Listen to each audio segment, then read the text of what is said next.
All right, everybody, welcome back to the Siren podcast. Tonight, I have on Savin Plymale. How you guys doing? Thanks for coming on. Great, man. All right.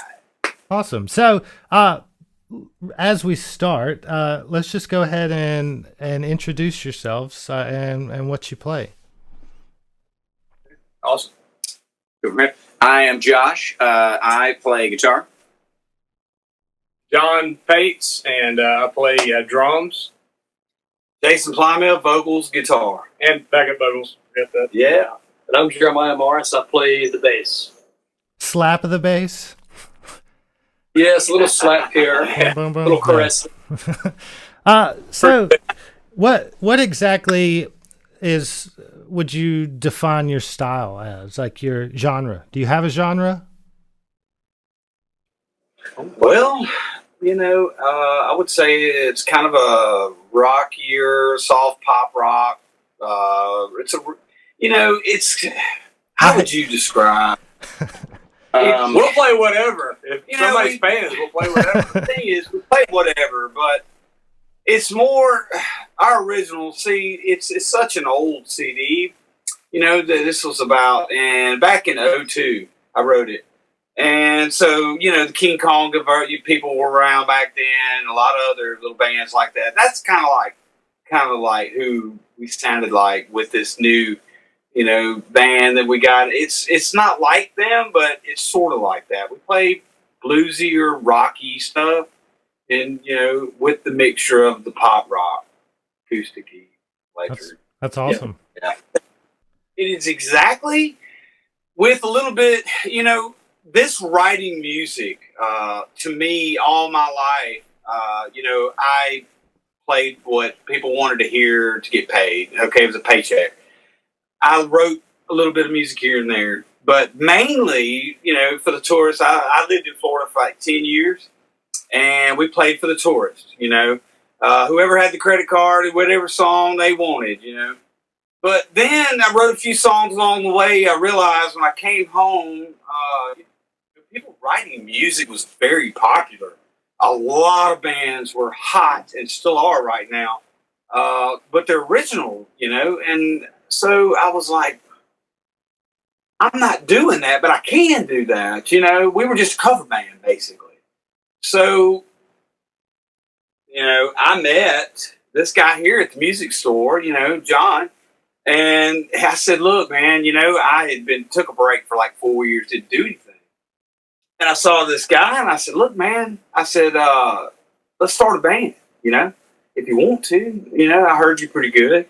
And so, that's what we did. And I said, if y'all will give me 1 year of your time, 1 year, I said, you can figure out, hey, I want to do it or I don't want to do it. And so it goes back to the music and what we do. We learned 200 songs together in a year, and we could play 200 songs. So we're ready. We're ready to play. Just like Highway 20. Yeah, Just not, yeah. yeah. We had a gig to play that. It was what was it? The New Year's Eve. Yeah, it was Yeah. New Year's Yeah, and Super cool. we thought we were ready, and some man came out there and was like, play some Conway 20. And we both looked, we didn't have a clue what to do. So we tried to look it up. We ended up playing the radio. So we were like, y'all, we got to learn some things, huh? That's the one with the where I set up the sound and it was so stinky. Okay, listen, it probably wasn't even their fault. Okay, so it was so cold that night that I'm surprised that brain cells and fingertips were even working. Yeah. Okay, that's the truth of it. So honestly, they probably could have done Conway on any other evening except for that night. It was so stinking cold. I don't know, man. Seriously, that was rough. That was pretty bad. Yeah. I don't know if I've ever played it outside in the freezing cold. Oh, yeah. Oh. Yes, our instrument cases were frozen. Yeah. They had frost on top of them. I would imagine Yeah. you'd pop some strings off or something. Maybe well, not. We didn't. Right. We didn't. Yeah. It's going in and out of tune though a lot. Yeah. We had heaters. They had these little, I don't know what you call them, propane heaters Yeah. shooting at us. And I tell you what I call them, insufficient. Not enough. Yeah. No. But yeah, that was interesting. Yeah. And the best part about it was we had twinkle lights, not twinkle lights, but they were icicle lights, right? Yeah. Oh, yeah. That were going from the top of the lights. I went to Charlotte and found them, and this is perfect. Dude, they used to change colors. It was cool. Yeah, if that wasn't prophetic, I don't know what it was, man. I'm telling you. The cheap way to get a light show. Yeah, exactly. Yeah, nobody's ever seen it. So funny. Stop by the dollar store and get some Christmas lights. Yeah. We did that one time. Yes. It looked cool, though. We got a lot of compliments. Hey. Icicle lights on the parade. It was cool. Yeah. I don't know if you can see it. I'm not going to touch it, but I have Christmas lights hanging back here in my studio. I can't see it. I used to put them. Hang on. I used to put them around the edge of my room in the studio, and then I would turn all the lights off when someone was singing or something, so just the outside was glowing, because people don't like to be in bright lights when they're singing. Yeah. Oh yeah, but not just for Christmas.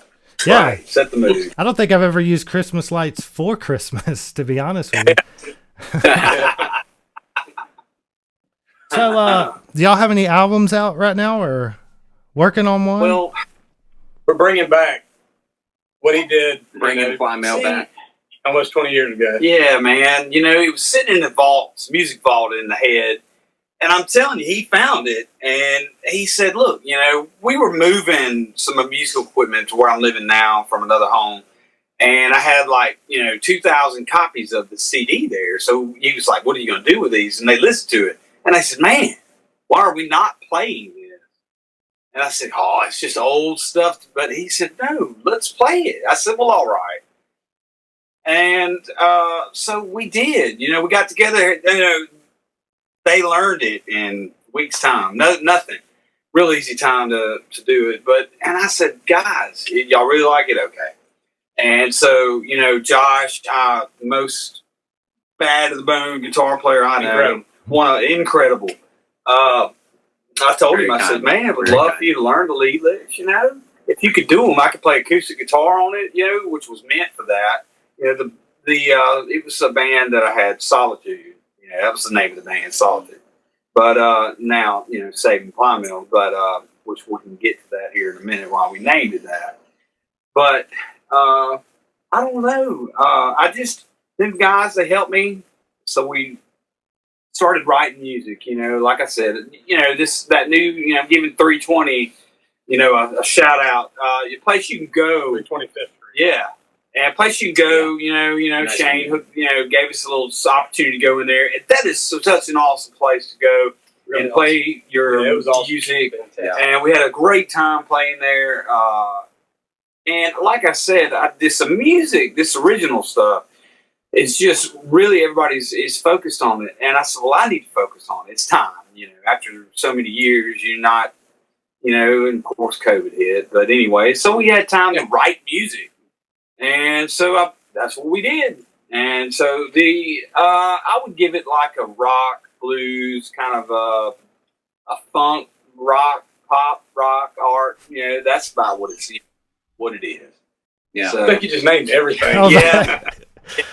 Pop, rock, metal, polka, Latin fusion. Do it all.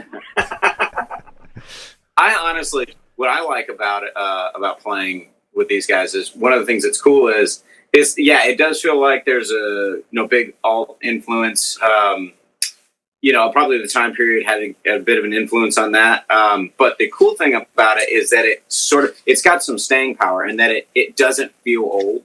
It still feels current. Yeah. But the cool thing about it for me as a musician, because obviously you heard I don't do any vocals in the band, is a lot of the songs when we play, we have a great ability to turn it in kind of a jam track. Yeah. So it's almost like and we've done some of this stuff before too.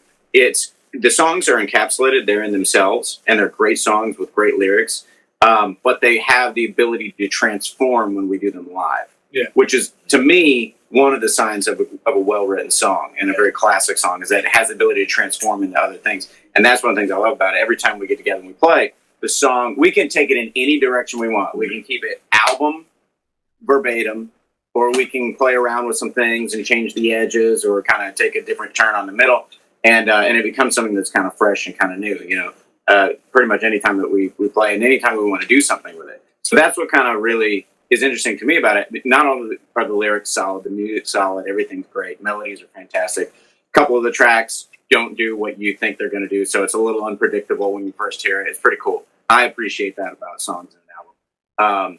But then we have the ability to take it, and I don't know how else to say this other than not be bored with the same songs that we're doing, because it's really cool. They can transform. That's the great thing about what Jason did in writing these songs, is that they're never stale. You know what I mean? I don't know. That just all spilled out. Sorry. Yeah, I totally understand. One of the last bands I was in, we had more of a free form kind of. The song was written out. We had a verse, a chorus, and then there'd be parts in the song. I played drums in that band, and I could. It's almost like we would go until I would do a certain drum fill or something, but kind of fill in that. Sometimes we'd play it 4 times. Sometimes we would just jam out on that spot because somebody was feeling it. Somebody was in the pocket doing something. We were like, well, just keep going, and that's good. And it's also good for the fans because they can tell when somebody's just playing a song and somebody's feeling a song. 100%. Yeah.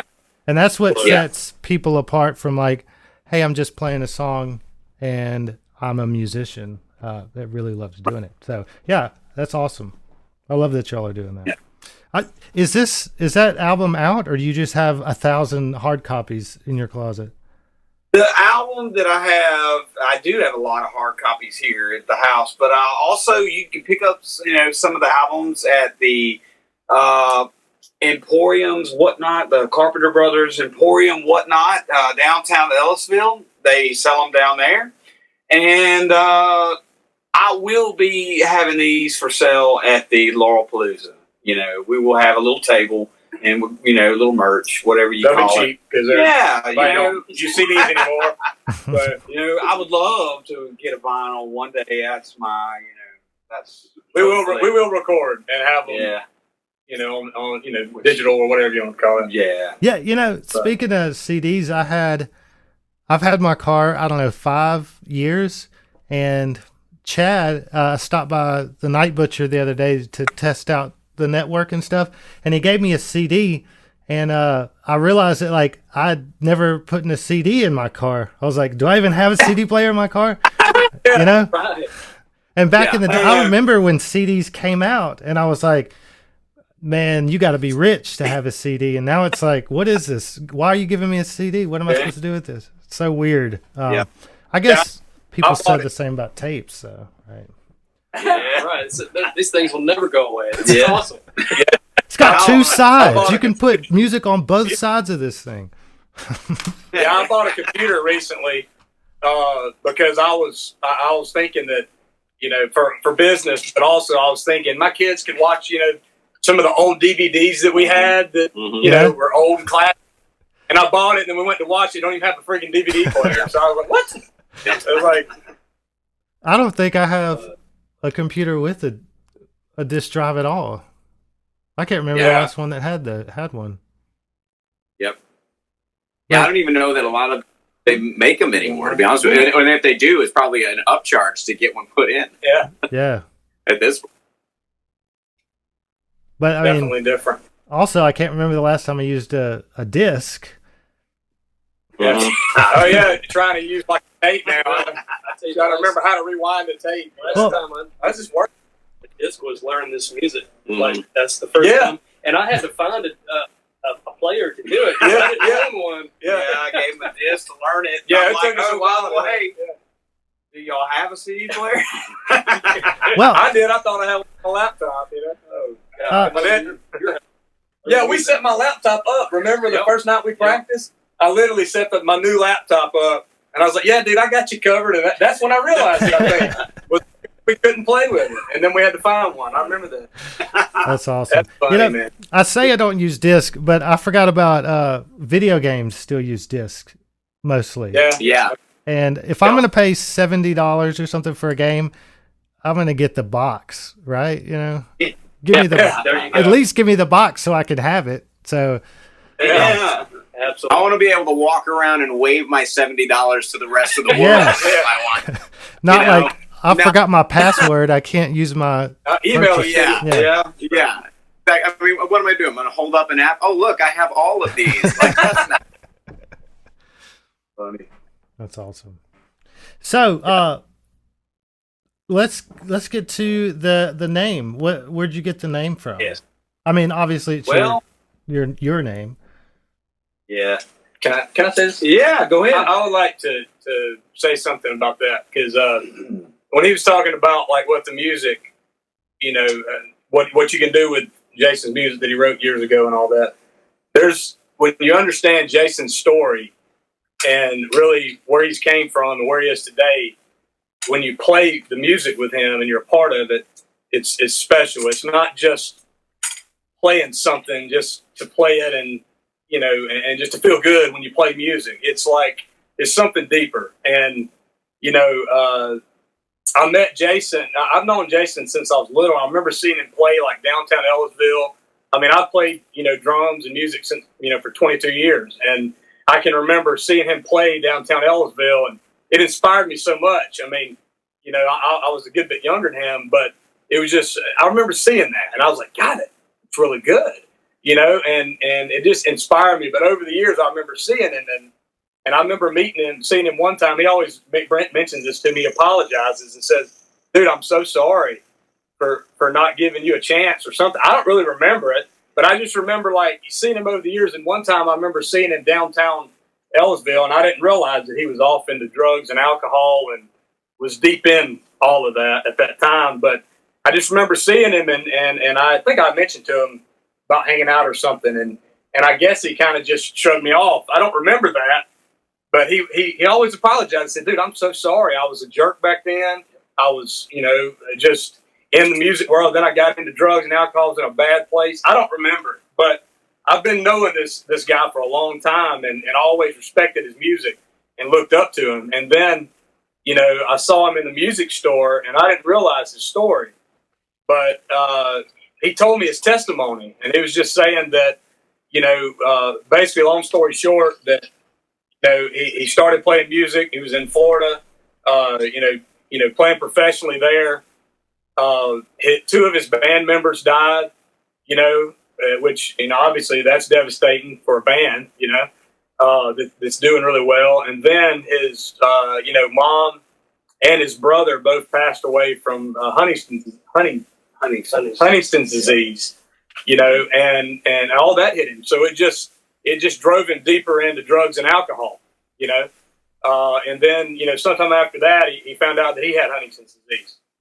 And, you know, like his mom and brother did. And he started telling me that he got deep into drugs and alcohol, and he just got lost in it. And, I mean, dude used to drink probably, you know, a fifth a day and a case of beer. And I don't know what all. He was just deep into it. And he said about, 4 years ago, I guess, or something. Yeah, it's been almost 5. Man. 5 years ago. But he got saved and turned his life around and started, you know, following the Lord and changing things. And when I saw him that day, he said he had been sober for, I think, 3 years or something like that, and had been clean.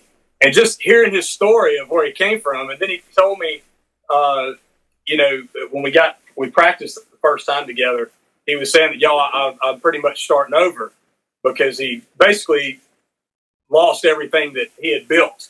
You know, his vocal ability, his guitar playing, and all those things that he had worked so hard for, they just kind of like faded away in a way, you know? And he had to build that back up. He had to get back to where he was. And to play with him today versus, a year and a half ago? Over a year ago, he's excelled like you wouldn't even believe, despite other things in his life that he deals with. And so when you're a part of someone's journey like that, it's got a message behind it. It's the message that you keep going. You know, you don't quit. You do what you love. And his passion is to play music. And he's the most unselfish person that I've ever met in my life. So long story short, it had been frustrating for that first year between all of us, trying to, work together. And but we've developed a friendship, a brotherhood, and just a love for one another that it's stronger than just playing music. It's about, it's about doing something that's going to leave a legacy, And so we started thinking about a name. Jason came up with Back from the Dead, and we loved it. It sounded cool, but everybody thought we were a death metal band, and that's cool. We just don't do any music like that. It's like Back from the Dead. But, so, and it was a cool sound, but I never felt, me personally, I don't know if Jeremiah did, but I never felt like that was it necessarily. But, so I think Jason had mentioned maybe getting a different name. So we spent about, a day and a half? Man, if I could go over some of the names that we came up, you may get kicked off. I mean, we ended up stupid with it. I mean, like some of the dumbest names, pennies in the tub. Like it was some of the weirdest names that we went back and read them earlier. And it was like, what were we thinking? But we went back and we looked at all the ones that we had mentioned, and Jeremiah had said Savin Plymale. And me and Jeremiah were in the car, and we were like, we got to come up with this name. Because we were playing at Shane Kelly's place, 320, and he was asking us for the name, and we didn't have one. So he named us as what? What was it? PMJ? PMP. Yeah. So that was the name that everybody saw before we finally got one. Yeah. And we got to talking, and then, we talked about that name. And I was like, Jeremiah, dude, that's perfect. Because we're saving Plymale. We're going back and bringing his butt back from where, from where he came, where he was, bringing him back in even a better place. And, anyway, we just agreed on that. And when we told Jason, he didn't want it at first, He didn't want it to be his name. He's so unselfish. He wanted it to be something that included us. Like we were asked to write something about how our band came together and all that stuff for Chad. And he just kept saying, dude, make sure you tell your story. Make sure you talk about you and all this. And I'm just like, dude, this is more than just us. This is about a legacy that we're a part of, that you're going to leave to your kids and to your family, and we're a part of that. So anyway, long story short, that's really how we came up with the name Savin Plymale. And to me, it's perfect, to us, because there's a message behind what we're doing, and it has more meaning than just, hitting the drums or plucking a bass, It's being a part of something special, it's how we look at it. So it's kind of cheesy, but that's the fact, No, man, that's cool. It's not something you just have picked up out of a hat or something. Some bands are just two cool words that they put together. I mean, what does the Cranberries mean? Does that mean anything? I'm gonna find you a crazy one here in a minute. They were eating Thanksgiving, and they were like, "Guys, we got a show." And somebody was like, "Cranberries?" They're like, "It's either that or turkey." Cool. But yeah, that's a cool. That's cool, dude. Cranberries. It needs something in front of it. Yeah. The cranberries. You're a genius. That guy's now naming all bands, every band. That's what he does. Yeah, that's a really awesome story. I didn't realize all of that. So I used to work with Jason at Lowe's. I don't know, what was that, 12 years ago? Lease. Yeah. That was fun. I didn't know all that was going on. But, I mean, it's good that you're leveling out or coming out of that. Right. Yeah, it's really good. That's life now.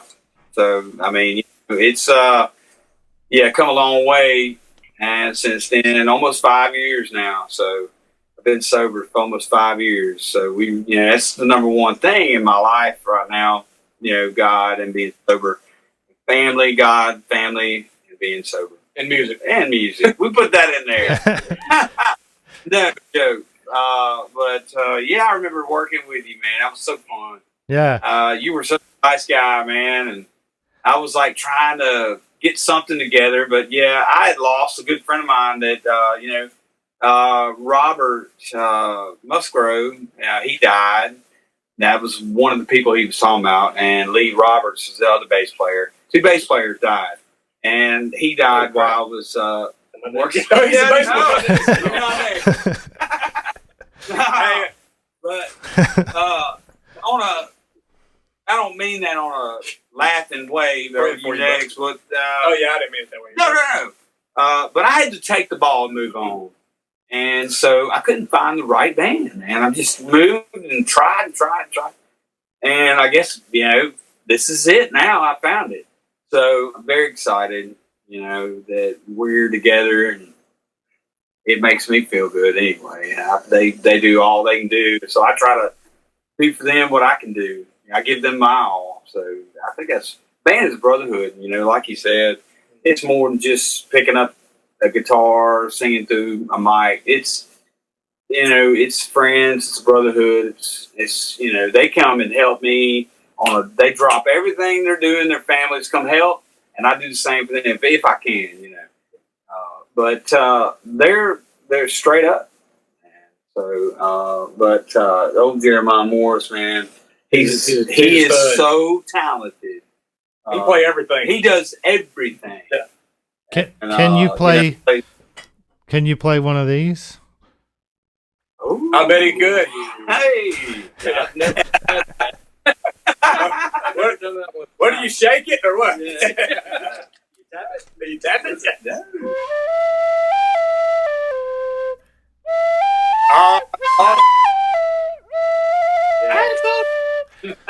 Hey man, you freed up. You freed up at 12 o'clock next Saturday.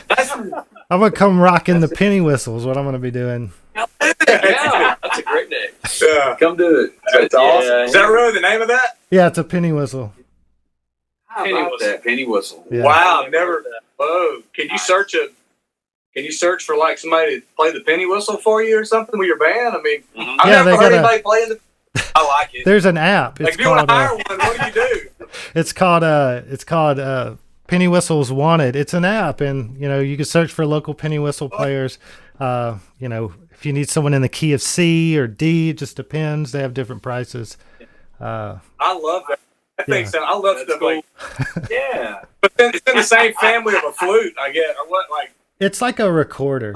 I think it's Irish. It's got like a Celtic or whatever sound to it. I love that. Yeah, they're in a lot of Celtic bands. Yeah, there's a lot of And the kazoo. kazoo. Yeah, even better. And the kazoo I love triangle. Yeah.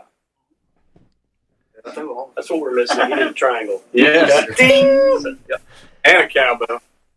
Always small cowbell. You don't have a cowbell? Yeah. Well, I got like 3 of them. I just got to use them. I got some. I actually use a lot of times. I use some little conga drums that I use like toms, and Jason loves them. He always want me to bring your conga drums, man, or bongos, whatever they're called. Something. The heads are like 20 years old, never been changed, but they got a cool little sound. They got soul. They've got. He said, "There you go." Yeah. And they've been thrown in every vehicle possible. And they're definitely awesome. damaged goods. Sound great. So Fantastic. So one thing about me is I'm a music gear nerd. I don't know how Love it. So Aficionado. that sounds better. I'm an aficionado. So tell me what you guys are playing. Like what kind of gear you got? You first. Yeah. Me? You No, show you out. go first. He's going to show out. I love it. Since you twisted my arm. Okay, so I'm going to try to brevity, Josh, brevity. Okay, so my main rig is a Hughes and Kettner Grandmeister Deluxe 40 Killer. which I love. It's got a built-in attenuator. It's got a DI out, which I don't use though because I run straight out of the back of the head into a 2-notes torpedo captor, which I really love because the Hughes and Kettner allows me. Well, because hold on, back up. It's a 40-watt head that you can compare down to 25 1 and 0. So what I do, so that I don't overwhelm everybody with volume, but I still get my tube saturation out of the power tubes, is I will crank the master. But what I'll do is I'll take each channel and I will, because I can program everything that I want into my pedal board. So I'll program even including the wattage to specific sounds that I want. So what I'll do is if I want like a gain, heavier gain setting, I will have the global master volume pretty high, and then I will pare it down to about 1 or 5 watts, which cranks the power tube section. I get a lot more natural breakup out of it for distortion. But if I want it super clean with a lot of headroom, I'll kick it up to 20 or even 40 watts, and I'll take the saturation down low so that I can get really nice, clean tones out of it, and it's real nice and chimey and crisp. And so, yeah, you can see where I get way too deep into this. No. So, you're definitely a good nerd. Yes. I got lost, man. I'm a dumb drummer. Sorry. And then for my guitars, oh gosh, it rotates probably. I love my SG. I love my Gibson SG. I love my Carbon. I've got a Carbon Bolt Plus, which I love, which is now Kiesel. Shout out to them, great company. And let's see, what's my other one? Probably my other alternate is I use a PRS. But honestly, I rock a PRS SE most of the time. It's custom pickups. It's got a good tone out of it. And so that, and then of course, I think the cherry on top, which you can never leave home without, is the snark that goes right on the end. Yeah. Don't leave that out. Wow. Snark. So anyway, I'm sorry, Brent. Look. That's it. That's the kind of stuff I'm into. Like, I've actually been, if I were to get another amp, I've got so much stuff I don't want to get anything else, but I would get that exact amp, and I've been looking at the 2 notes captors so I can run directly into my interface instead of having to wait till my kid is out of the house so I can turn my amp up. So you get an A+, 5,000 points, Yep. and those points are spendable at all major retailers that accept those points. So if they accept them, you can spend them there. oh shoot, man! Christmas is saved. Look, let me show you. Yeah. Let me show you something.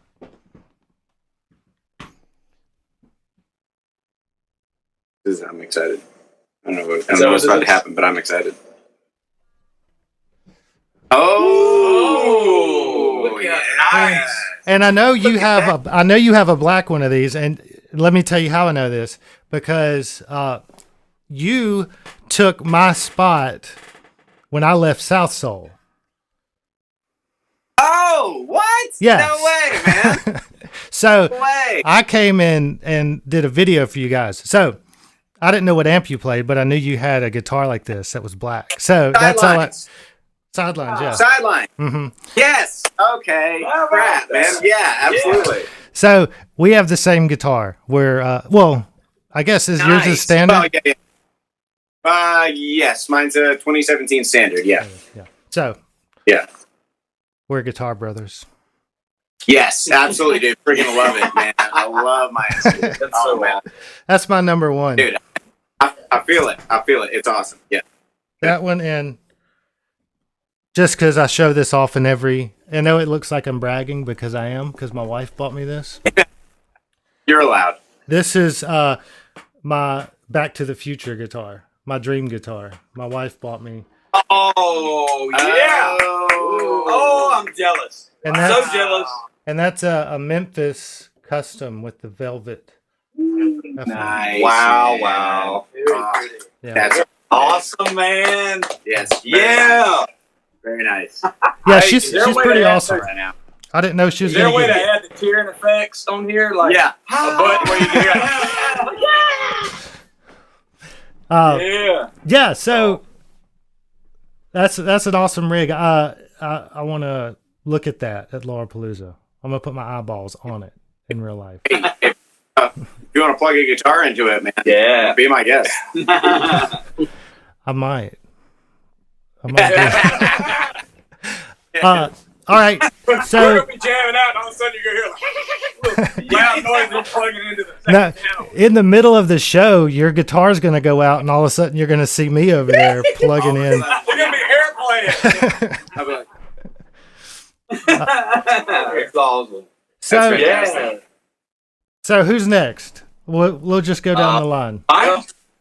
Want to go I next? mean, mine's simple Yeah. because any of y'all drummers, you play drums any? Yeah, I'm a drummer.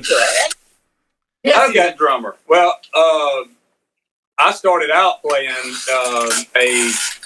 a Tama, whatever you call it, Mhm. Rockstar drum set when I was younger.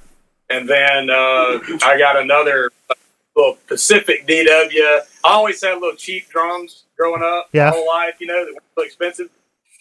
But finally, I did find one at Nuts in Laurel, that little thrift store in Laurel. They were asking $75 for this old little vintage looking drum set, and I talked them down to $50. And it's the sweetest little kit I've ever owned, but it's like looks like it's made out of some thin Japanese plywood or something. But anyway, it was a cool little kit. But I finally upgraded and got something that's really good, and it's a Sonar SQ1, Mm-hmm. and it's like one of the top lines for Sonar. It's like it's not the top, but it's like the same material, but it's got less options with it. So Yeah. it's a Sonar SQ1, and I've got a snare drum that actually my uncle gave to me when he passed away. Well, after he passed away, the family actually gave it to me, and I thought it was a piece of crap little snare. I knew nothing about snare drums at the time because this was years ago, and I just kept it. And I actually thought about painting it, sanding it down and painting it. And long story short, I started. I took it to a drum. Vincent Hall in Hattiesburg used to have a Rock Solid Gear there, Mm-hmm. and I let him look at it. He's a drummer, and because I was going to see if he could help me, see what it was, much about it. And he freaked out. He said, "This is a rare snare drum, and it's a Rogers Power Tone, but it's a wood 6.5 by 14 snare drum, and I can't even hardly find them. I found one on the internet, but they're extremely, extremely rare." I put it on the Facebook. Do what? I could feel you about to say Rogers for some reason. I was sitting there going, Yeah. I bet he's about to say Rogers. I don't know why. Yeah, I could just feel it. I It's felt in the 60s. I know, dude. It's in the 60s, but I put it on this this Facebook group, Rogers Facebook group, and everybody freaked out and was like, should be in a museum or something. I don't think it's $1,000 snare drum, but I've been beating this thing around for years and didn't realize it was a good snare drum. And anyway, so I've got that. I use that. I'm going to get another snare drum soon, but Dream cymbals is what I use. And I've also got, when I bought that little $50 drum set, it come with some cymbals, and they're old, probably made in the early 60s cymbals. I don't even know what they are. Well, take them somewhere because they're probably the most valuable cymbals in the world. They may be, but I love it. It's got rivets all in it. It's a crazy little effect cymbal, and anyway, so that's where I'm at, man. That's what I'm rocking. I usually use the Audix D6 kick mic and the Audix, basically all Audix mics, and that's pretty much what I use. And it's got a new mic, a vocal mic, and got the the Audix OM5 vocal mic, and I like it. It's pretty cool. That's pretty much got a little tight sound, yeah. Yeah. That's good. That's it for me. I'd never used Dream cymbals before till actually I had a guy, I was playing with this band and I was out at their jam room and there was this white PDP drum set just sitting there. And I was like, whose is this? And they're like, some guy left it over here. I ended up calling the guy and I was like, can I buy this? And he was like, man, you can just have them. And I was like, whoa. Wow. Oh, okay. Yeah. Yeah, and I like it. It's nice size. It's got a real deep snare. Can't see my bottom here. Yeah. Deep snare. But anyway, so I was asking one of the other guys, I was like, you got any cymbals I can buy from you? And he's like, here, you can have this one. And he gave me an 18-inch Dream Bliss model. Bliss, yeah. And it sounds so good. Like, and I can beat the crap out of it, and it's fine. Yeah. And I hit really hard when I play drums. And it sounds really good. Like you could, if I just had that one cymbal and a hi-hat, I'd be good. And it's just an 18-inch. Yeah, that's awesome. Yeah, that's good stuff, man. Yeah, I like Dream. I never really, like I said, I always had like lower end, drum sets, and you can make a lower end drum set sound awesome if you know what you're doing. I mean, but definitely, quality. I mean, you get what you pay for in the drum, with drums, but yeah, cymbals I've never really experimented with a lot, over the years. But I love the Dream cymbals, man. They're really cool. Yeah. And I kind of I thought about sticking with Dream, like I wanted to try everything, but I don't know. I'm thinking about sticking with Dream, and then my next kit get another Sonar and maybe rock them for the next 15 years, and then try another brand after that. I guess I don't know. I like Pearl makes a crystal beat that's straight up clear. Drum. I've been looking at those. I'm not going to buy one, but I like. Hey, look, have you seen them put the like the little LED lights inside the drums? Yeah, that's sweet. See, I run a little. It's just a little. I think it's a grow light. It's called it's a grow light. I don't grow anything, but I found it. Look, don't look in the drums. Well, I got 2 of them. I found them at Shirley's in Ellisville. I always go to Shirley's. I love that place. They look great by the Christmas tree lights. Yeah, they look great by the Christmas tree lights and the icicle lights. But anyway, I put it in front of by my kick pedal, and it'll shine on my bass drum, like the back side of my bass drum has that fiber skin, whatever it's called. Yeah. So whenever the light hits it, you can see the lines and it turns red like my kick drum. It looks like a heart. It looks like and it's pretty cool. So yeah, but I love that with the crystal beats. I love the LED lights in there, and I'd love to do that. One day I'd love to have a acrylic set like that. Yeah, I've seen them where they do them based off, I don't know, vibration or volume. I don't know what it picks up. So whatever drum you hit, it lights up. So like when you hit the kick lights up. And they got sticks that glow now. Like they got it all, cool. Man. You gotta. That's what we've talked about. Is you gotta put on a show when you play music. I mean, because there's so much competition out there. That you gotta to keep people's attention. When I say competition, I'm like Facebook, Twitter, Instagram, whatever, all the other little social media outlets that people can get distracted by, and they're maybe listening to you, but you gotta somehow keep people's attention these days, Make an impact. That kind of stuff actually helps. I mean, it really does. I agree with everything that he just said, but I'll also say that this is a byproduct of a generation of children that had light up sneakers. Oh yeah, you are right. That is awesome. Yeah. That was good. Hey, I agree with everything he said, though. That's true. That's all true. When I was younger, the light up sneakers just lit up in the back when you walked. It would light up when you hit the ground. Now, I don't know if you've seen kids' shoes recently. It's like the whole shoe will light up, but it's like in waves. So like it's like little tiny LEDs, so it can be like a gradient going around the shoe. And they're like Payless. Oh, wow. It's like like cheap shoes. It's not like $500 shoes either. Oh my! You was the bomb if you had some light up shoes. Yeah. I never had any. I never had any either. I always wanted to though. Yeah. That's it. We're gonna get him the shoes to go with the drum. Yeah. Oh. Hey, that would be. Hey, not trying to get off subject, but thinking we know a guy, Kenny. Yeah. There's a guy that we know that was creating something. I don't know if I should even talk about this, but no, he may give you a phone call. Oh, I don't know. About the glove thing. Do you remember talking about? Did he tell you about that? No, he didn't tell me that. Anyway, he made some kind of glove that would light up when he played. It was really cool. I think he made a patent or something, but it was sweet. Like it was something like that. Like it lit up, and when you play guitar chords and stuff, it was really cool. But I don't know if I shouldn't have mentioned that, I guess, but it was pretty neat. It's out there now. Attention, everybody! There's a guy named named Lennis. Lennis. Yes. Lennis. No, Lennis with an L. Oh, yeah. I've never heard of Lennis before. Lennis. That was cool. Yeah, Lennis. My next kid's name. Story, and he's sticking to it. Yes. Linus. All right, Jason. So next stop. What you got? What you got? Well, I'm a little old school. I have a little, I call it, it's vintage now, but back in 1990, it's not a vintage, like 60s, 70s. This was in 94, 95-ish. There was a musician's friends down there close in Louisiana.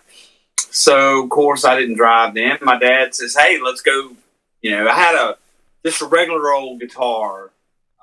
It was a Fender with the 3 single coils, and it was a made in USA. But real quick, to make the short, long story short, it got stolen. So we had insurance on it, and I had some saved up. So now back to where I found my guitar. Musicians' friends. I know it's not there now, but anyway, this is back then. And we head down there, walk in this guitar room. And there's guitars everywhere. I didn't know where to start. He's like, just find something what you like. What do you like? So I tried them. There's up top. I tried it. Down and I picked up just about every guitar in there, just about. And I even picked up the Stevie Ray Vaughan replica, and it just wasn't me. And maybe it could have been that the neck. I didn't know then that the necks are all different sizes and everything. All I knew was the tone I was looking for, not for the neck radiuses and different things like that. I didn't know. But as I got older, I realized that now. But I really got lucky. A lot of people search a lifetime for a sound for, their baby, and my dad said, hey, look over there. There's one more you hadn't tried.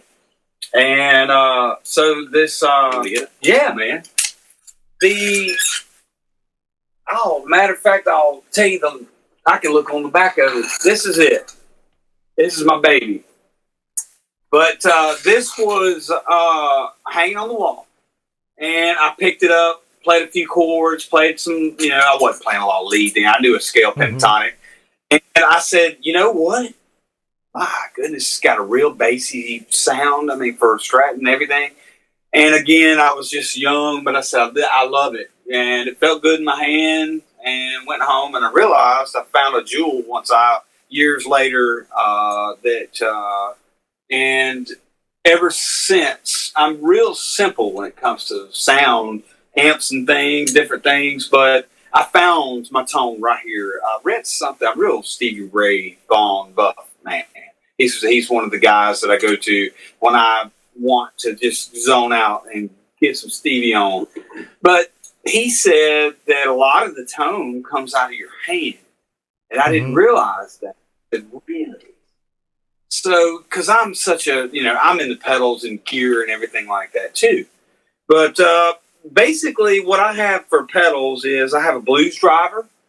And I have, of course, the tone, the tube screamer, and I have a delay pedal, and I have an octave pedal, and I have a looper station. So those are the pedals that I have. You had made a comment. I swear, great minds think alike. You had said that a little delay on your lead playing is awesome. And I said, I've been doing that. That is so true. You're so true, man. You know what's up. And that's what I do. I put a little delay on my lead, and I have a little tube screamer now and then.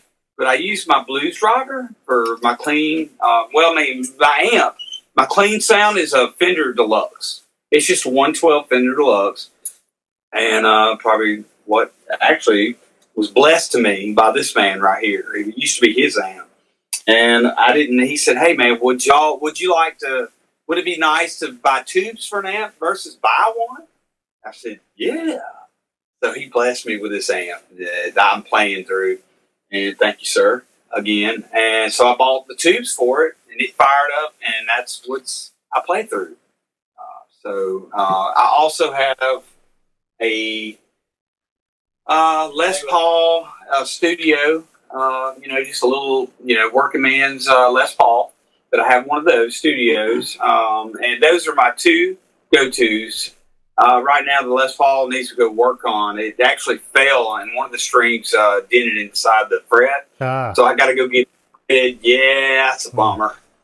But got to go get it worked on. But right now, I'm using a 66 Wurlitzer guitar for my go-to number 2. Let me show that one real quick, and then we'll put away show and tell. Like the piano Wurlitzer? It's yes. It appears to be the same company.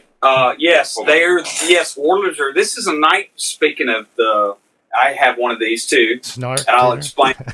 Yeah, this is a 1966 Wurlitzer. It's got the tremolo, and it does not. When I use this tremolo, it does not go out of tune. No joke. You know, I know a lot of people have problems.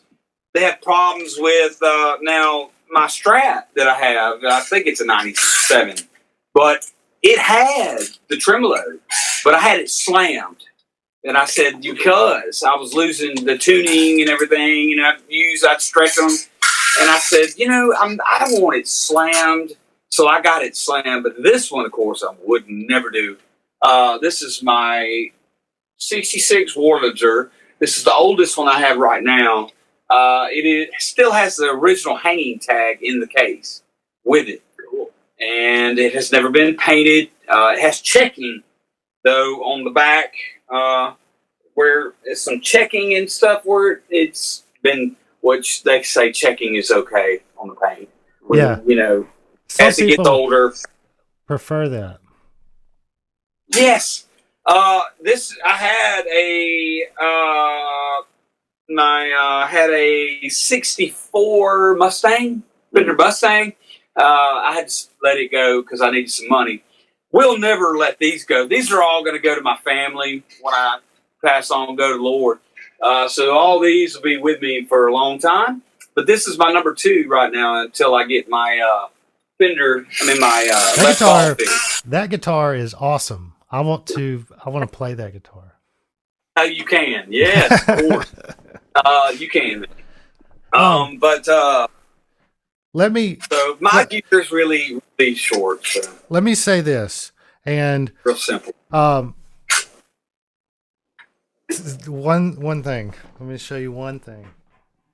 Oh yeah. Hey, you didn't say it was show and tell. I brought my bass drum or something. So just because it's funny. Oh, so, yeah. So the same guitar?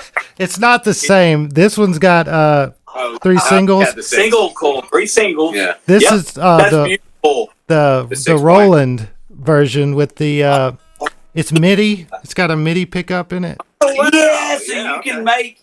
Yeah. Yeah, that's sweet. Jason won't know if he can hold it right now. You could plug it up and play a piano or whatever you select as a MIDI, like a piano, like whatever, and it sounds like but it plays a piano chord. So yeah, some guy sold me this for $100. Whoa! You're kidding? What? That's a great deal. Whoa! I hope it wasn't a guy named Musgrove last name. Crap. My friend. No, his last name was Linden. Had one. Okay, yeah. Oh yeah. I think he's white though. That guy. Wow, man, that is beautiful, dude. And the other thing is my amp that I use is a Fender Deluxe 112. That's pretty. That's what I've got. Yeah. Is it a cool, tweed man. or a black one? It's not tweed. It's black. It's black. Totally. But it is the 60th. The hot rod. Yes, I believe. 60th anniversary. Yeah, the hot rod. Isn't that the hot rod? Hot rod Deluxe. Okay, we'll look real quick. 50th or 60th Deluxe. It's it's a Deluxe. It's got is it 50th or 60th? I'll tell you in just a minute. All right. Well, where's it at? I don't know. I thought it said over here. I did too. It's a little dot. It's on the back. 60th, yeah. It's the 60th. Yeah, 60th. Look, it maybe is the hot rod. The volume won't go out. Oh yeah. Look. All right. There it is. Man, that's sweet. We got something going on here. Yeah. I love now. I don't know. I probably couldn't do this again. The tubes that are in the back of it, they come with groove tubes in them. Uh-huh. And I did get a groove tube, but I bought believe it or not, I don't even remember.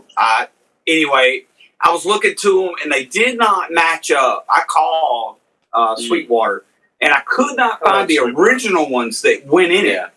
They're different now. And so I told him, I said, well, give me the best, and I told him what I wanted, sound wise and everything. I said, I use it. I want a really good clean tone, but also, when it goes up to a certain place, I want it to break, I enjoy that, but I really just use it for a clean tone. I use my blues driver for the dirty. There's the stain I get, out of it. I use it very low. I don't get real, I do get crunchy, but that comes out of the more Duncan, down at the bottom. That's what I love about it. It's really versatile guitar. You could play metal or you could play blues with it, funk or whatever. Yeah. So back to that, but yeah, I've had it for so long that that's been a part of me. I hadn't bought anything new since years, man, but I like what I got. Yeah. And if you got it, what else do you need? And he played it. He said, "How much?" And I went, "Not for sale." Look, for those amps, I don't know if you've done this already, but your preamp tube is a 12AX7. There's 3 of those. One of them's your main preamp tube. Right. You can take that out and put a 12AU7 instead of the AX7. And so that amp, when you get it to 3, that's about as far as you can get it before you're blowing it out and it starts breaking up. If you put a 12AU7, that gives you more headroom and it breaks up less quickly. So you can have it louder volumes and keep it clean. Correct. It gives you more. I can't turn it back past 3, then it just turns into a big mess of distortion. But if you put a 12AU7, you can get up to 6 or 7. Clean. Okay, see that. Clean. Is that referring to whenever you want to turn your amp down, but because it's loud where we're at, but if you turn it down too far, it's not going to get the quality of the sound? Is that what he's talking about? Well, that's distortion. Distortion, you want to. I'm a dumb drummer. Yeah. That's in.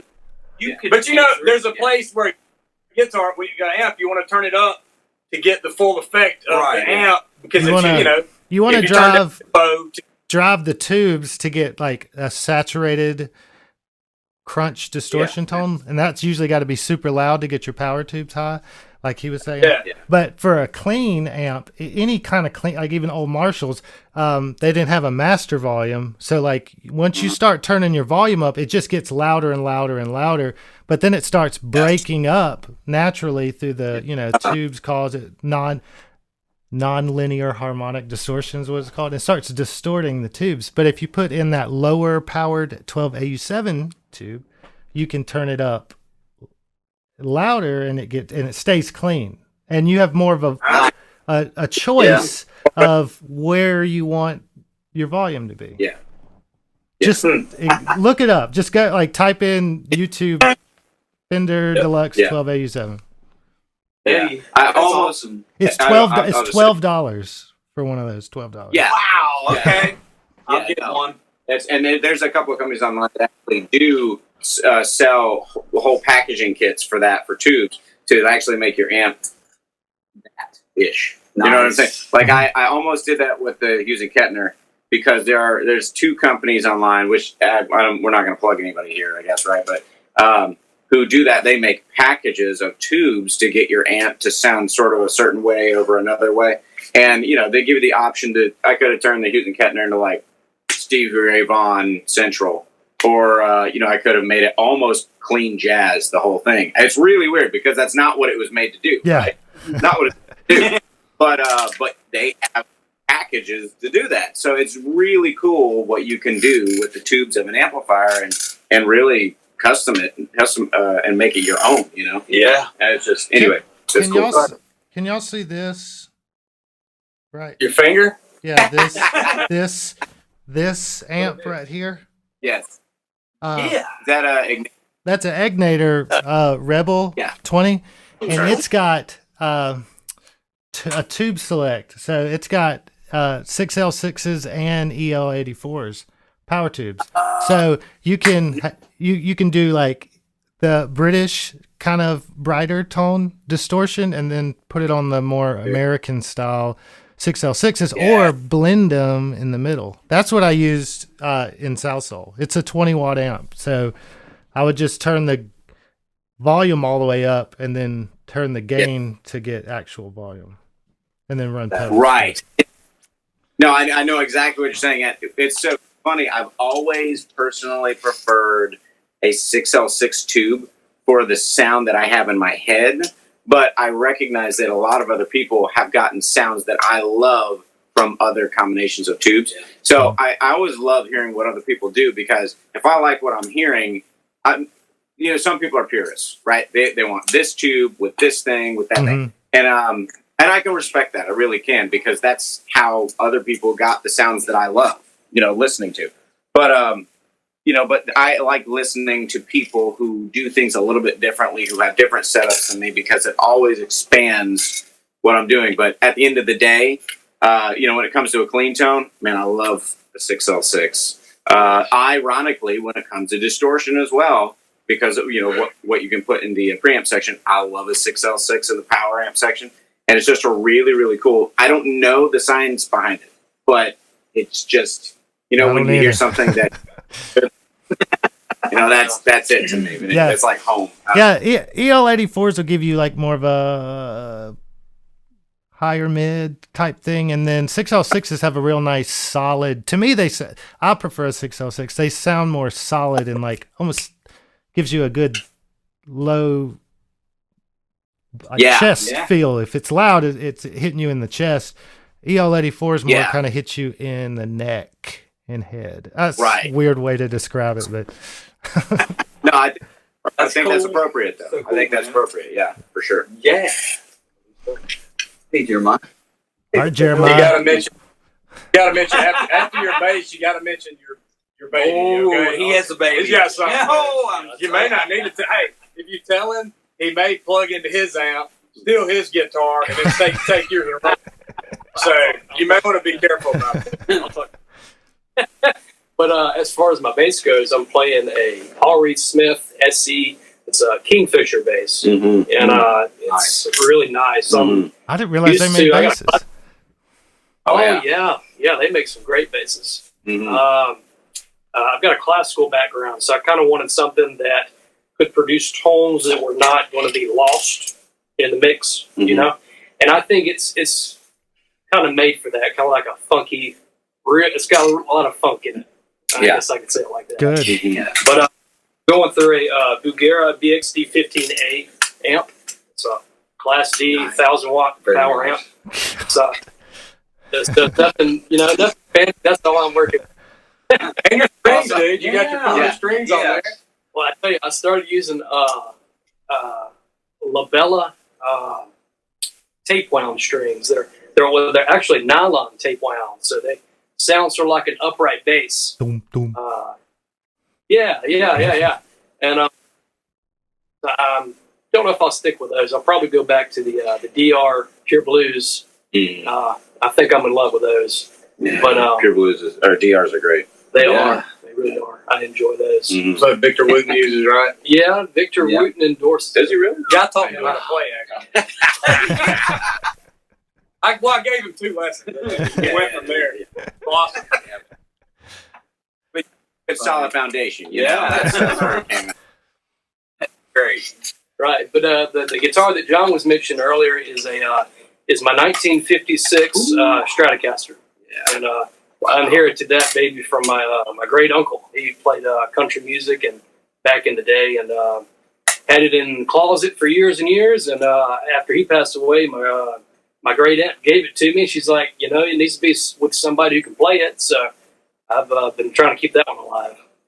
Original case, everything. I don't know. Man. Yeah, price tag on it. I wouldn't know what to do with that. Oh yeah, I know. It's crazy. Did you say Give it life. $300,000? Is that what you said? No, $300 back in the day. That's what the original price tag. You went 3 and then it cut out on this side. I was like, did you say $300,000? I told you he was going to steal it, man. Hey, I may help you.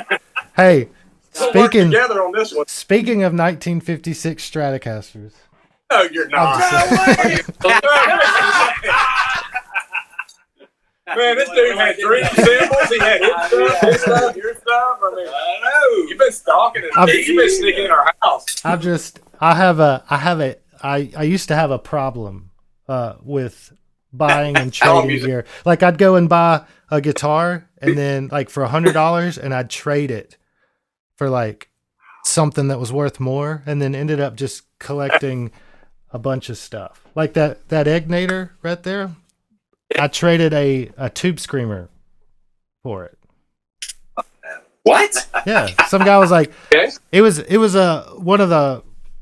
It wasn't like the old school tube screamers, but it was an 808 with the small button. So. Wow. Yeah, I like.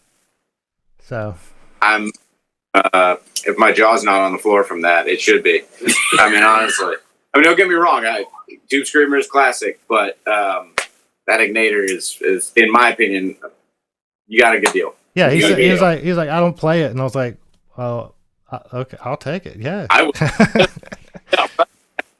I've gotten like. You got to downplay it though, right? You got to downplay it. Well, I don't think about it, man. It's not that good. You think you could throw in like $20 and maybe?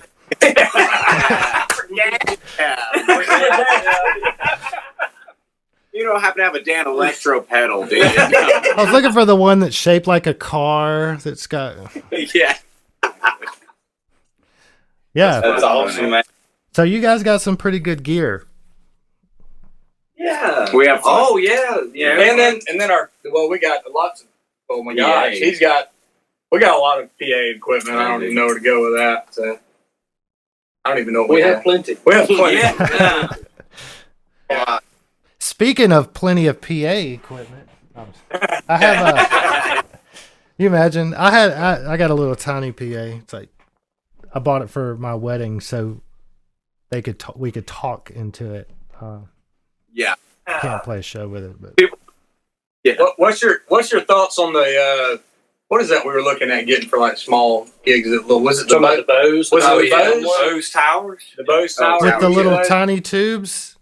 Yeah. I've Like heard the good little things, but I mean, you think about Bose, like, are highly efficient speakers. Like, even those little, like, they used to sell them on TV, like a clock radio, and they were like thousands of dollars, but they were super loud and had a ton of bass. And had a seat. Bose makes, like, super high quality speakers, so I assume it's good. That's what I was. And all you got to push out of that is the mid to high range, and there's probably subs, I assume, in that bottom part. Yeah. You have to buy. What we did was we'll have to buy an extra mixer to go with it, because right now what are we running, like 18 channels? Yeah. I think we're at 18 channels, so we'd have to buying the tower alone. No, but they have those. You can buy components for it, and I don't remember what it was called, but it's a mixer you can buy with it, and yeah. So right now we're doing like you said, 18 channels. Wow, Well, we got. yeah. 18 channels? I guess I could see that Well, with I the don't drums. And All 18. No, we're not using all 18. Four channels less than 18. Yeah. 4 less than 18. Does anybody know what 18 minus 4 is? Hang on. Carry the one. No. Look, let me tell you something. There's a if I had a suggestion for something for you to purchase, it would be and you might have seen these PA wise. There is a thing up, and I'm going to say the name, and you're immediately going to be like, nah, it's Behringer. But follow me here. It's a Behringer, and it's called Xenix, Zenyx or something. Anyways, it's a little box, right? And essentially it's like where you plug in your stuff, and it can have 18 tracks or whatever of inputs, but then it's run on a tablet, an iPad, whatever, or a computer, and it's all digital, right? And so you can go in, just like y'all are looking at me like you already have that, or so, or like you know what I'm talking about. We don't have. We have. What do we have? We've got the MRX-18. It's the Behringer XR. It's not Behringer. Yeah. Is it Behringer? Behringer So do we XR. have what he's saying? Yes. No, it's a different one. Oh, Yeah, we've got it's the 218s, 215s. But it lets Xenix you- is the- Like put delay and record it and do all that stuff. Yeah, those are so like. Well, I don't know if we can record, can we? yeah, yes, It's possible. it's possible. Yes, Yes. yeah, but the Xenix is the next step up, right? Yeah, it's got like the I don't know Midas preamps. I don't know what that means, but Yes, exactly. Yes, I know what you're talking about. But yeah, like they'll like you can go in and control it and like pan everything like you would sitting in front of a studio, like if you're recording it in the studio. Because a lot of times on analog soundboards, you're kind of like you get an EQ and the built-in reverb, and that's it. This one lets you like digitally route, and you can mix down like mix bus the drums where you can just turn it all up at once. Yep. All kinds of good stuff. I guess y'all can do that too with y'all's as well. So Yeah. Well, I don't know. Yeah, you can do a lot of really, really fun stuff. Yes, Okay, it's it was very, a- very. when I saw it, I was like, man, this is the future. And you can walk around and sound check. So like you can stand at your mic and sound check your mic and be like, I need more monitor myself. Yeah. And for me, and for me. And I'm going to turn down everybody else. No one wants. But the problem is when somebody else has the app, they can control it too. Right. Because every time he'll be doing it, I'll be, and you'll see the little knobs like moving. And stuff. It's like, come on, man. Yeah, we had a guy doing us one time, and he would throw in the delay like at certain times. So like when somebody would say like something really loud, he'd throw the delay up so it'd echo, and then you turn it back down. So Yeah. Cool. Yeah, that's sweet. That's pretty cool. on the fly mixing. So Yeah. So who are you playing? Are you playing with anybody now? You said the crew you mentioned. right now I'm working on. Let me tell you what I'm working on.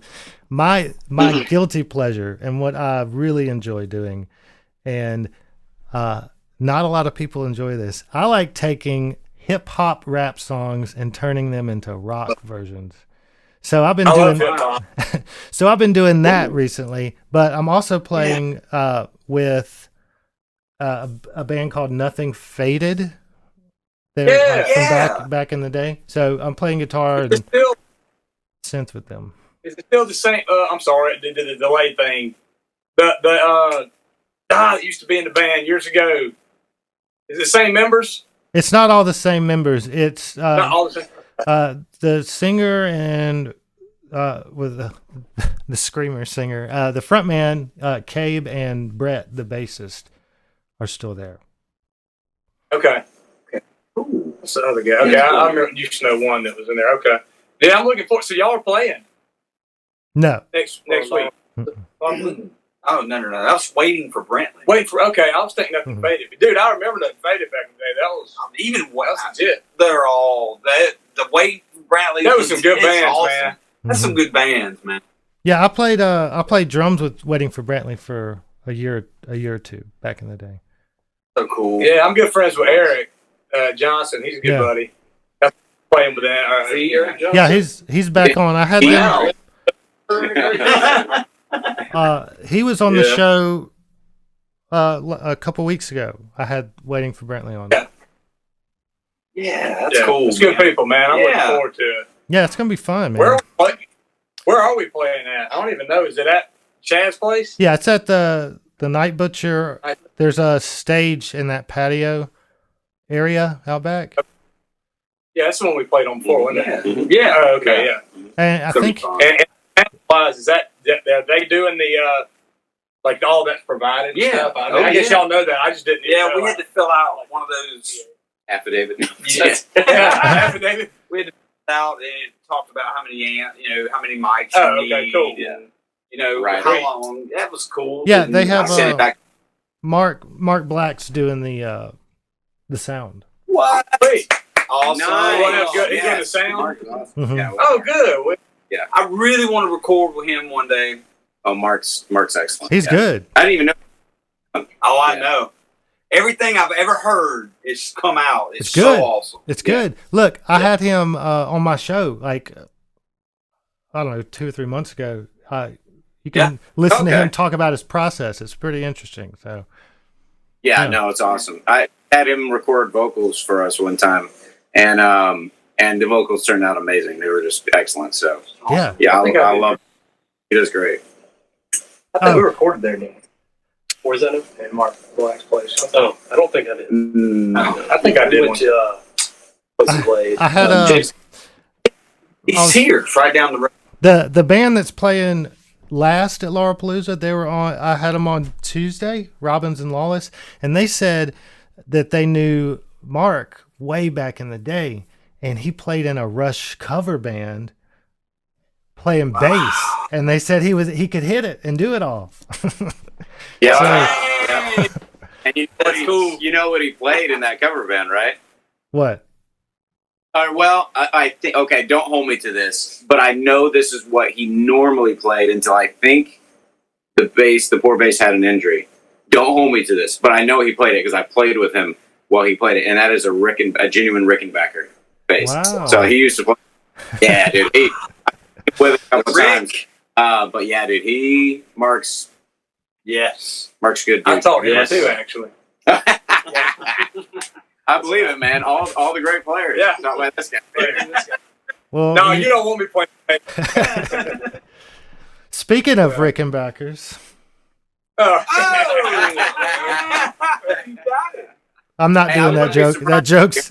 I'm retiring Yeah. that joke. The joke's over. Done with the joke. Really? No, the joke's funny. Yeah. Nah, man. Don't let it die. I'm gonna do that every day for the rest of my life now.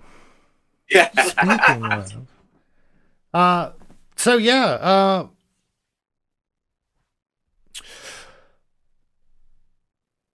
I guess we hit a lull. It happens. I guess we're coming up on 9:30. We can probably wrap it up, unless there's something specifically y'all want to push, mention, talk about. I want to talk about anything, buddy? I'm good, man. Okay. Good, man. Enjoyed it, brother. Yeah. It was good. And reconnecting with you, man. That was awesome. That the 6 points of separation, connection type thing. That was pretty cool. I'm telling you, it's weird. Look, here's another thing. The guy that played in South Soul before me, okay, he played a Black SG standard, okay, and then Friend going. then I How was that? took his spot, and I played an SG standard. Now you were playing with it. I guess I don't know if I guess you're not playing with him, but Yeah, not at the moment. You played an SG standard, so Dude, I was with now, real quick. Is the drummer still living Purvis? yeah, the middle of nowhere. I used to live in. I drove from Laurel out there twice a week. Like a month or two. Yeah, actually, dude. I met the guy, real nice guy. Yeah, he's cool. And I think, and so of course, they were trying to find the right people and then of course they found you, and then if they had you, I didn't fit it what they wanted. See, one of the things they note or either they did when I was playing. So if they wanted me to go home and learn things from note for note, and I was a guy that learned whatever it was, but I put my own swing to it. So it was kind of like my own thing, and it threw him off on the drums, because if there was this part that, the lead lick that was supposed to be there, and he knew where to play the drum. So he is a phenomenal drummer, great guy. Everybody was great, his wife, the whole family.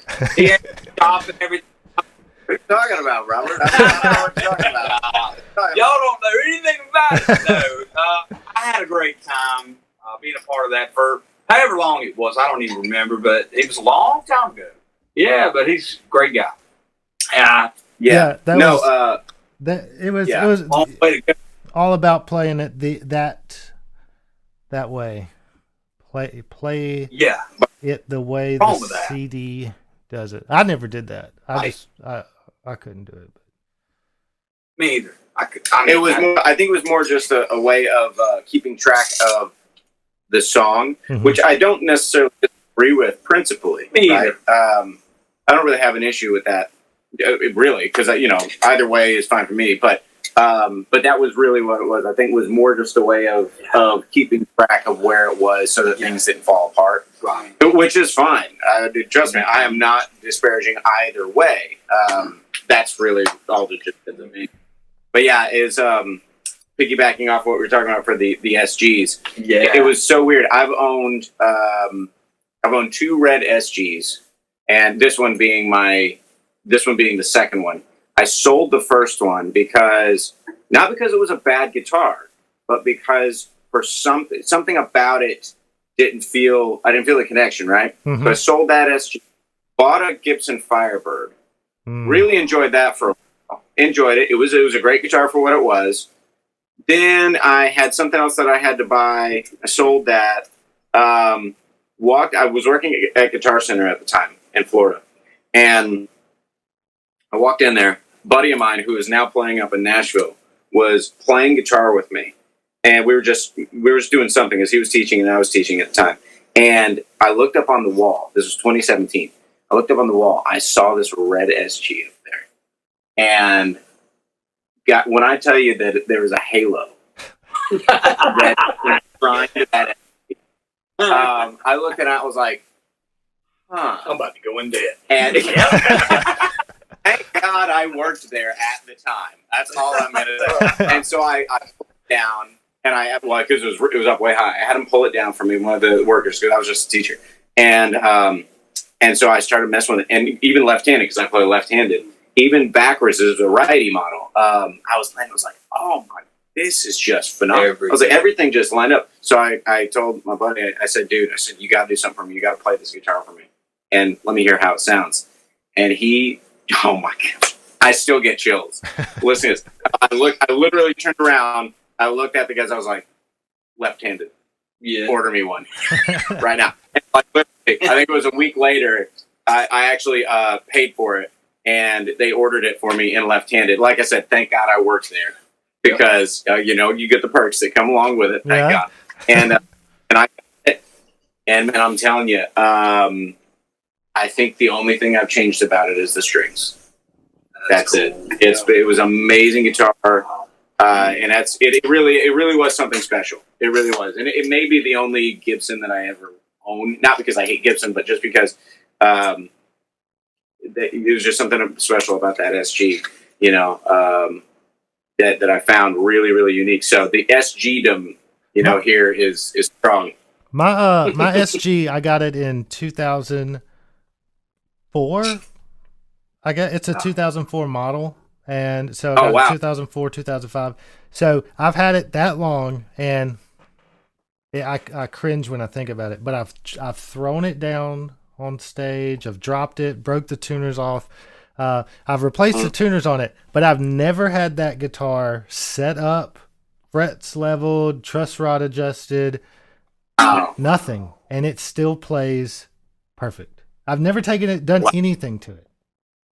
That's impressive. That's great. That's impressive. I just screwed the bridge, the tailpiece all the way down. I haven't done anything to it. You got the most well-made Gibson product in the history of Gibson. I'm telling you, and it never goes out of tune. It'll stay in tune for all day, forever. It never you have to untune it to make it go out of tune. You have locking tuners on there, or is it? Yeah, I have Spurzl. Oh yeah, dude, Spurzls all the way. Yeah. One of the reasons why I like Carbon, they came standard with Spurzls when I bought it in 2011, and that sucker is just rock solid, man. It hardly goes out. Those Spurzls, you'd love them, man. I should get them. Killer. Because you got that's one thing. You turn it like 10 times to get it to move. So some guitars, when you're tuning, it's like it's doing this whole time. This one you can actually tune into it. Yeah. and you have to actually move the peg before it will tune a good bit. Yeah. And it's really anyway. Sorry. Yeah. So I will say this. I have a tuner, the Boss tuner on my pedal box. I don't even use it. I use the Snark, man. So, that's where it's at. Yeah, Snark's good, man. I've always had really bad luck with the clip-on tuners. Like I've had one like on an acoustic, but I've always used a Boss. But I come out of my volume pedal, so the volume pedals, like the VP Juniors, Ernie Balls, have a tuner out. So there's always a signal coming out of that, even when the volume's off. Right. So when I'm playing, I can just knock the volume off and tune. I don't have to turn the whole guitar off, and then when I'm ready, I just push it back up. So the tuner's always on. So even if I'm playing and I hit a open D or something, I can go boom and then tune literally while playing without having to turn a tuner on. That's awesome. Yeah. That is something about. I like that. Have you guys seen these polytunes? Yes. Oh, You yeah. can strum all your strings at one time. It'll show you where everything is. Tune all of them. Wow. Yeah, that's pretty cool. It's pretty amazing. Really Technology. Yes. That is magic. That's not real. That's magic, man. Yeah, I'll tell you this fun little joke. So I teach a lot of students, and one of my students, for various instruments, but for guitar specifically, one of my students walked in with a Snark tuner, and I started listening to him play, and the guitar was just out of tune. And I looked at him and I said, "Hey, bud," I said, let's try that again, but let's have you tune first. And he goes, "Okay, let me get Tony Snark." I said, Tony Snark. I said, That's good. "What'd you just say?" "Yeah, I got to get Tony Snark and tune up my guitar." I said, "Dude, that is amazing. You are the best." You know what? That's great, man. Speaking of Tony Stark, Don't you let him die. Come out with an Iron Man suit. here you go. Or a repulsor. Oh, yeah. Oh yeah, dude. There you go. This Snark pedal, man. That is Tony Snark. Yep. Tony Jarvis is Snark. in there, right here. It goes right here on your. Yes, exactly. Yeah. Dude, that's fantastic. I don't think I've ever used it. It came with. I bought a bunch of pedals from a guy, and he was like, "You want this?" Did it come with the what? Did it come with the Ignator? No, it didn't. Would have been cool, man. I did get I gave him $100 for one of those Gator pedal boards that it's like a big case. It unlocks and the whole top comes off and becomes a 3 guitar stand. Like the Nice. the Yeah. lid. Never sorry. And you can open up the top and then it has a storage underneath. Yeah. When I got the That's all. Ignator. Those. Yeah, I have. Yeah, I've got one that folds, but honestly, like if you're traveling or you're Suitcase performing one? out, yes, the suitcase one is by far and So away. I had the Fender one version, and it opens up. It's like, you can put 1, 2, 3, 4. Depending on the model. Yeah. Yeah. I think 4 maybe. That's the one I had. And I loved it. And it breaks down, folds up, and it's real small. That's the best. You can throw it on. Mine was excessive. It was as big as a guitar case. It was excessive and heavy. Really? Yeah, and over too much is what it was. Too much. It was neat. The one time that guitar players say something is too much. Yeah. I've lost it. Talking about gear, I'm just like, man. I'm taking notes. Hey, In case I look. become a guitar. We could talk about gear, drum gear. There's a drum that I've been eyeballing, and it's a Black Magic by Ludwig. There's like the Black Beauty, which is Black Beauty, yeah. That's like their top of the line. Yeah, that's so legendary. But they make a Black Magic, which is like the cheaper version, and it's like $400. But it's deep. Oh, yeah. It's like 8 inch Awesome. deep. Yeah. And steel, I guess, made out of steel. That is a snare drum. That's the kind of snare drum that hits harder than the kick drum when you hit it. It's got more bass than the kick drum. Yeah, well, see, that's what they're doing now. A lot of the drum companies are coming out, or they're putting snares on their floor toms. You know, that's what a ballad. That's what they're starting to do. Ballad snare. Yeah.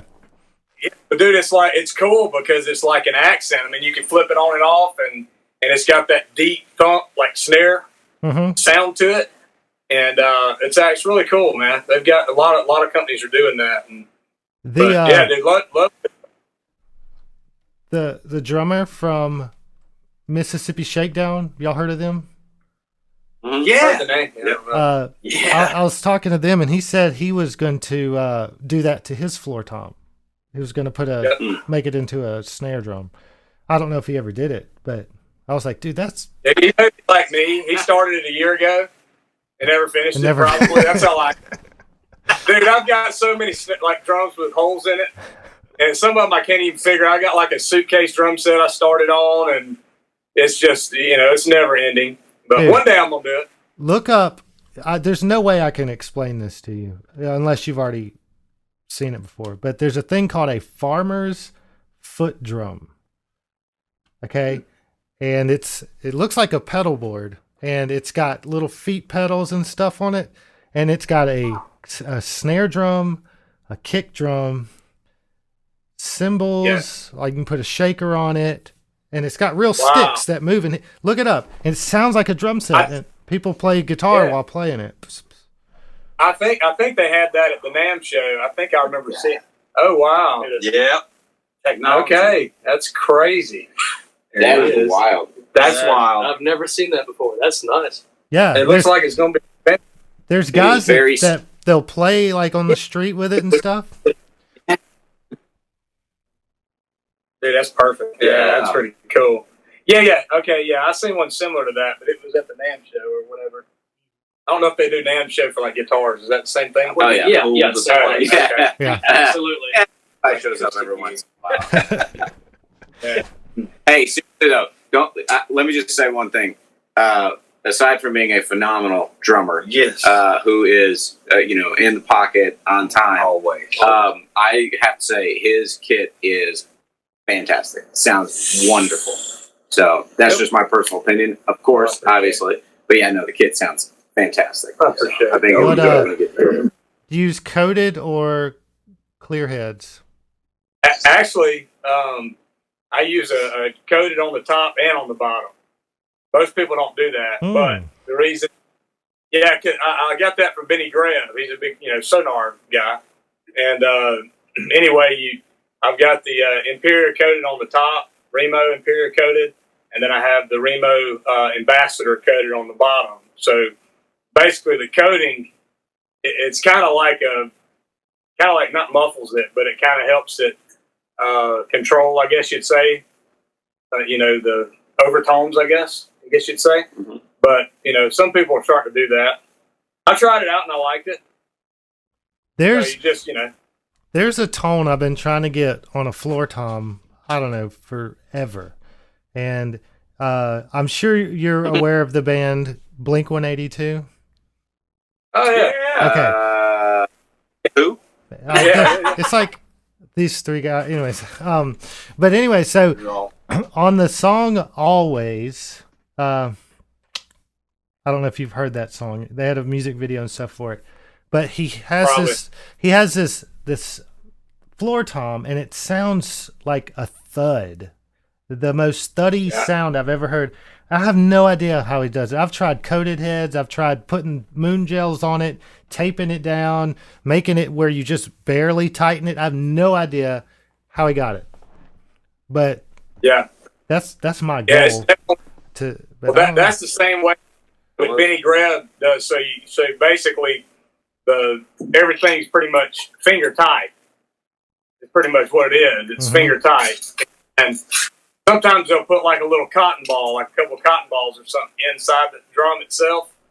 So the basically right at the wrinkle, like when you push down on it, you'll see some wrinkles, good wrinkles. But the top head's really loose, like almost to where there's the bolts are like can come off, and then the bottom one's a little tighter, but then probably put like a cotton ball in there or something. That's probably what they do.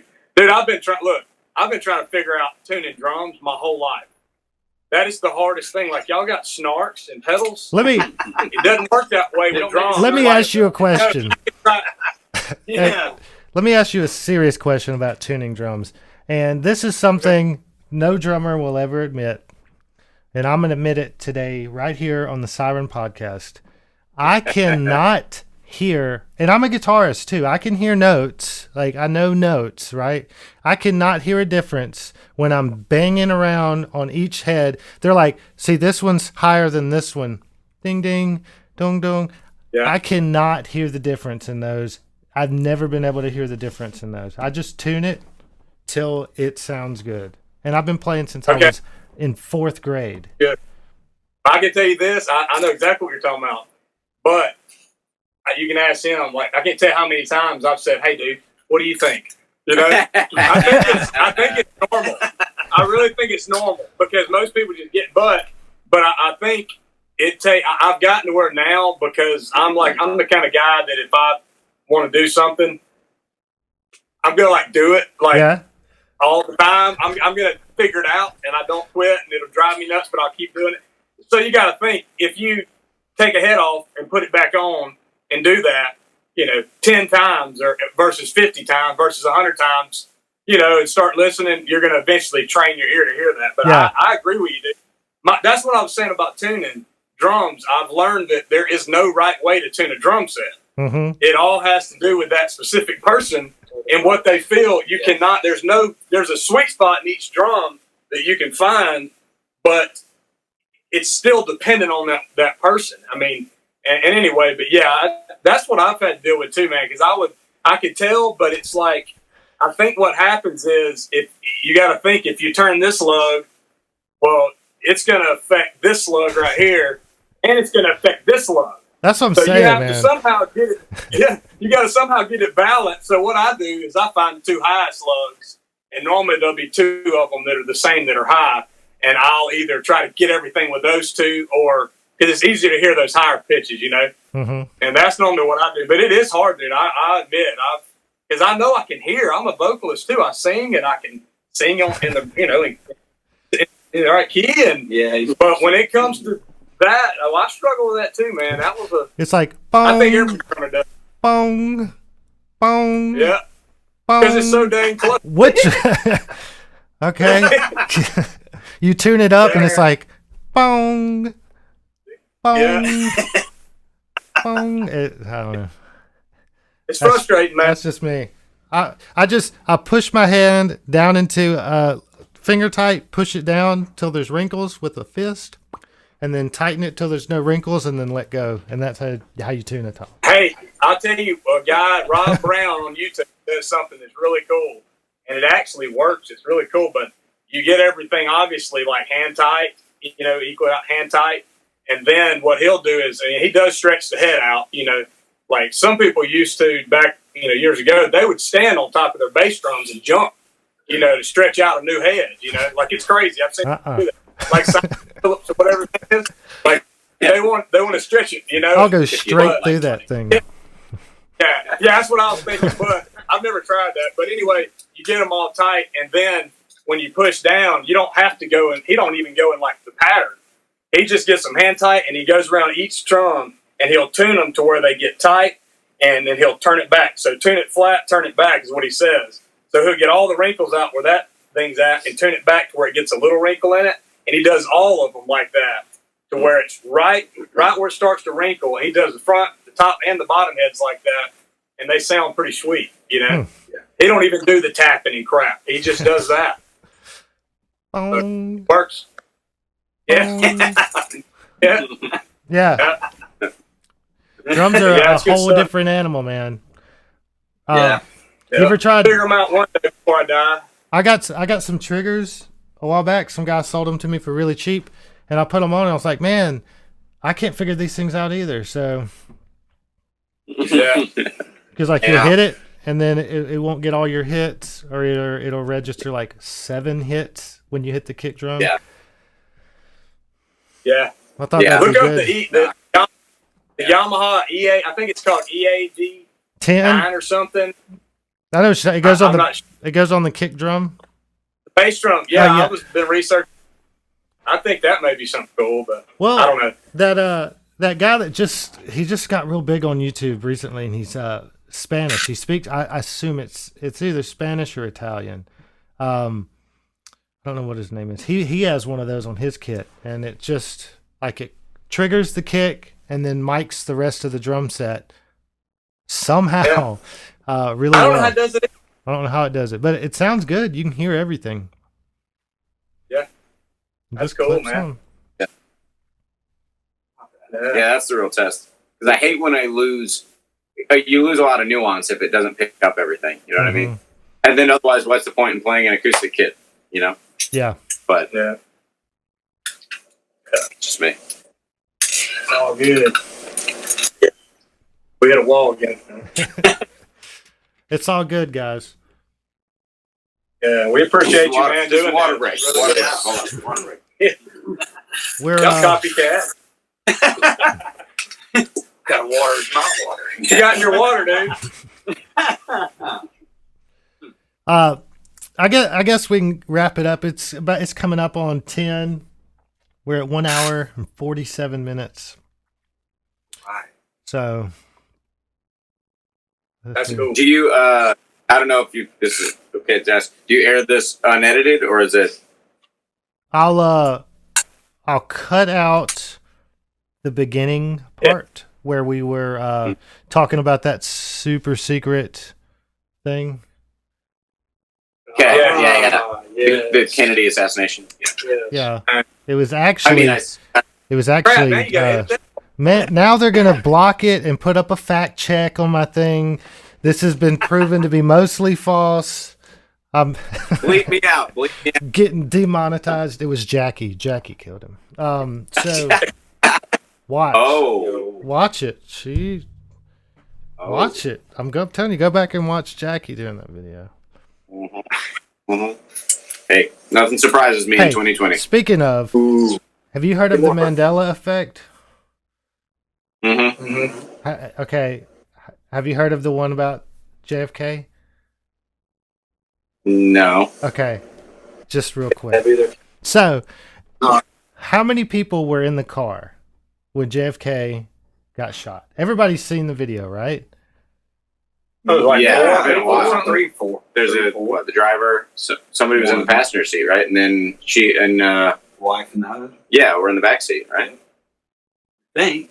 I don't think the I wife say was there. 3 or 4. 3. So, Yeah, no, just chat. your question right now is, Driver. there was obviously a driver, Jackie and Kennedy, and y'all are just kind of questioning if there was somebody in the passenger seat, right? Yeah. There was somebody Yeah. in the passenger seat. Now, what if I told you? What if I told you that there were 3 rows of seats in that car, and there were 2 other people sitting in front of them? You would say, no, I've seen that video 1,000 times. There was only 4 people in that car because it was a 4-seater car. It wasn't. It was a stretch type limo Corvette with 3 rows of seats. And there was a governor and his wife was in that car.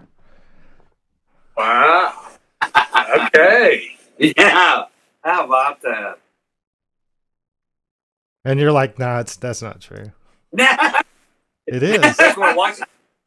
I want to definitely watch it. This is how sleepless nights on YouTube start, right here. Well, I just want everybody. hang on. How it starts. YouTube bans all conspiracy theories now. You can't find them. They're not there anymore.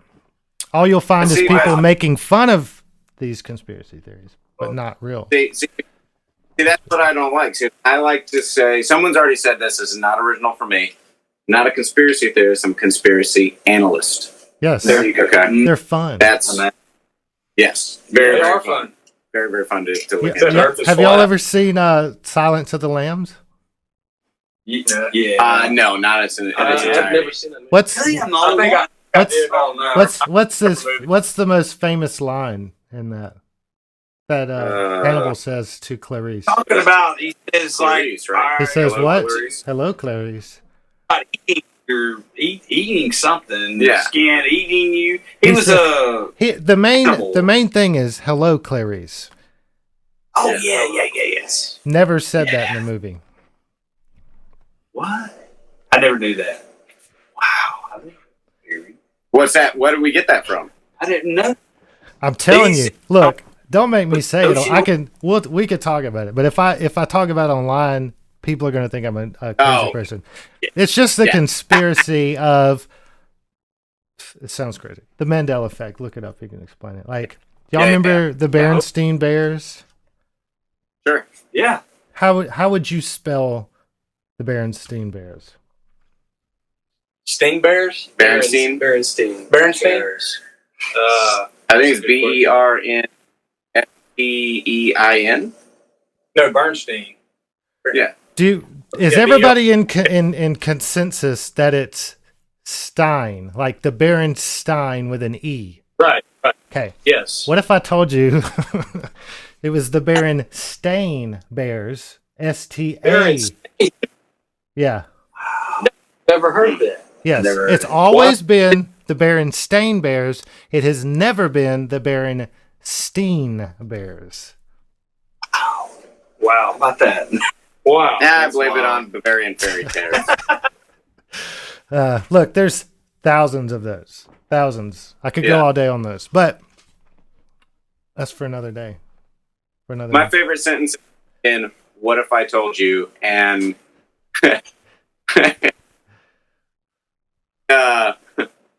since we happen to be talking about my two favorites. Speaking of Berenstain Bears books, Yeah. no, I don't have one. But anyways, guys, I had a really awesome time talking to you. Really looking forward to hearing you guys play. I'm sure it's going to be fantastic and phenomenal. I don't know if y'all know this, but I'm actually going to be there live streaming everything. So I'll have a table. I have a table set up and some mics, and I'll have to talk to one of you guys or two of you guys. I don't think I can get everybody at my little table at once. We'll see. Right. But we'll talk before the show, and we'll talk at the show. And I'm going to look at that amp with my eyeballs in person and that guitar. Yours. Yeah. The Wurlitzer. I want to see it. Yeah, I'll bring it. Oh, if you're not bringing it, don't bring it just because I said I want to look at it. So, if you happen to have it, because I'm using my acoustic in this show, my acoustic, actually the Strat's coming and for the electric part, but there's a lot of acoustic stuff that I use for this. So I might bring it, I might not. We don't know. But if you would play it once. If you have a reason to bring it, I'd like to at least look at it. Yeah. All right, man. Fantastic. Sounds good. Speaking of, I'm just kidding. That's it. So awesome, guys. So is there anywhere online people can find you, talk to you, message you, see your music yet? Let's wait on that because we still got to put one. Yeah. She's doing truck change. Yeah, that'll be coming soon, I think. That'll be coming soon. Yeah. It'll be under Savin Plymale though, once y'all get everything. Yes. Yeah. So at some point it'll be under Savin Plymale somewhere. Just Google it. Google will bring it. Google, Yeah. Google will bring it. Awesome, guys. I'm sure it'll be Facebook, Twitter. We'll do Facebook, Twitter. We do it all. Twitter. Yeah. Snapchat. Appreciate you. Yeah, it's great talking to you guys. Always love talking about gear. If y'all ever get some cool gear, I'm always down to chat about gear. If y'all want to send me a picture of a cool piece of gear or something you found, never feel weird to reach out to me. So I'm always down to talk about it. All right, guys. I'll let you go, and I'll see y'all in a couple weeks. Next week. See you guys. Bye-bye.